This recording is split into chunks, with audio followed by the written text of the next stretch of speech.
I am. Okay. Welcome, everyone. My name is Christiana Kapsner, and I would like to ask you one question today. Have you ever made a mistake? And if you have, a very serious mistake, one that you're not proud of that had serious implications, and I don't mean putting on the wrong socks or spilling coffee, would you mind raising your hand? Me too. Some of you might not raise your hand today for one reason or another, but from the hands that were up, I can see that we have guilt. Guilt of mistakes. Thank you for being honest. Now I want you to take a journey with me back to that mistake. I want you to unravel it. I want you to look it over, remember it. Did you tell anyone? Or did you keep it a secret? For most people, mistakes are a thing of the past. We move on, we grow up. We find a good job because potential employers never hear about our indiscretion, and we continue to live free from that mistake. But if you live in Minnesota, there are thousands of us walking around with mistakes that have taken away career choices and a good home life. Their very happiness is pulled apart, and they're unable to find a good career. It's because of a bad choice and a bad outcome. And these mistakes are strapped down and locked with felony charges. When we hear felony, we imagine the worst of our cities, the killers, the rapists, and the nighttime thieves. But did you know that in 2013, 1 in 7 drivers in Minnesota had a DWI on record? 1 in 7. There are only 10 of us in this room right now. Many of us may know someone whose life was completely changed by a DWI. Go a little deeper and you'll find that over 1,200 of us have 10 or more DWIs. It only takes 3 to land you in jail for over a year, which makes you a felon. But let's move away from DWIs. Let's talk about an 18-year-old caught with enough pot to strap her as a felon during her first semester in college. Did you know that more than half of those in prison are convicted with non-violent crimes? Drug offenses account for 2/3 of the inmate growth in city and county facilities. 2/3. I'm not saying that cracking down on drugs, drunk driving is a bad thing. Not at all. But 40% of the convicts at state facilities are charged with drug possession, like the 18-year-old with pot. She's also the demographic that will probably never repeat again. But she's a felon nevertheless because she spent 22 months in jail. And guess what? This will follow her for the rest of her life. I'm saying that people learn from their mistakes. Take a success story. It's a rare one, and it's about a man named Scott.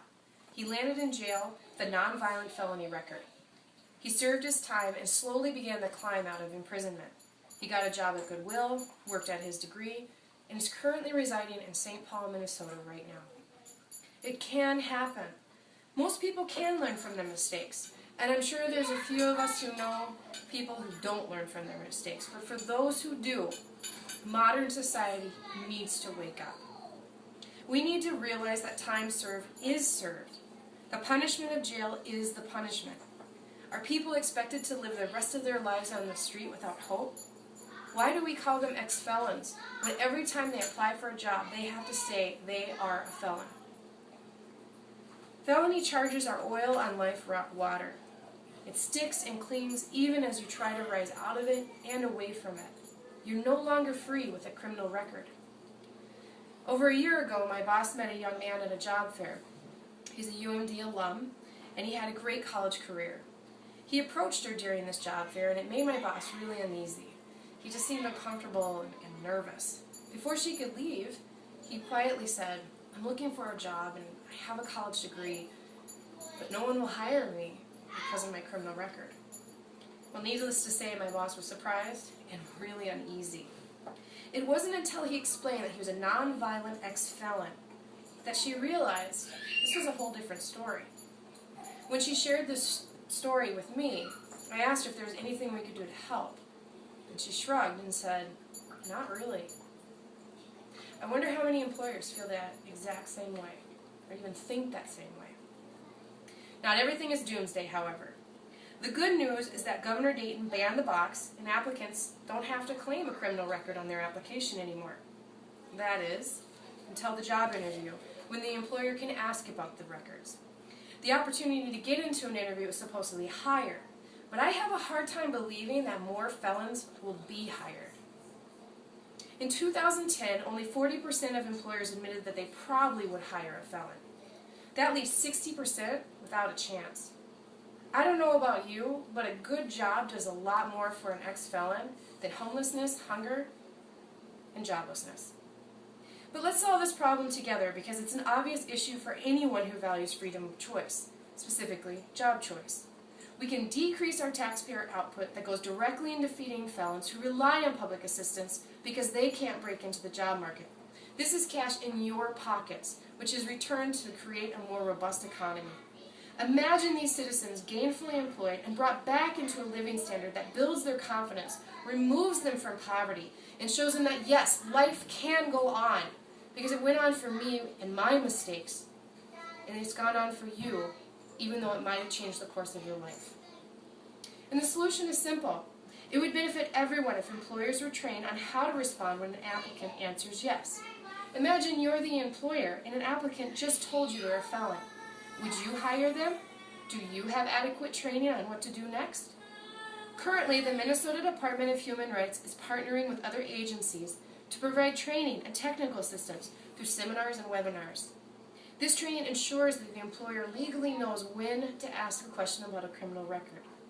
These same videos do nothing to train the employer on how to respond when an applicant says yes. It would be a simple task to create a series of webinars to help employers get past the stigma and really see the person sitting across from them. Because ban the box is not enough. I ask each of you to join me in the fall when I appeal to my employer, the University of Minnesota Duluth.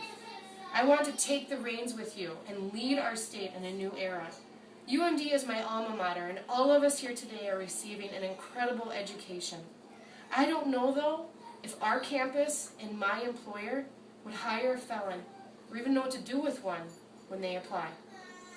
Let's join together and propose that we are the first to design and create a tutorial that trains employers on how to prepare for when an applicant has a criminal record.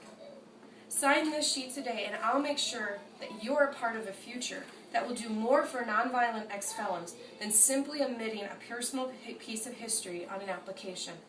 They should have an opportunity beyond banning the box.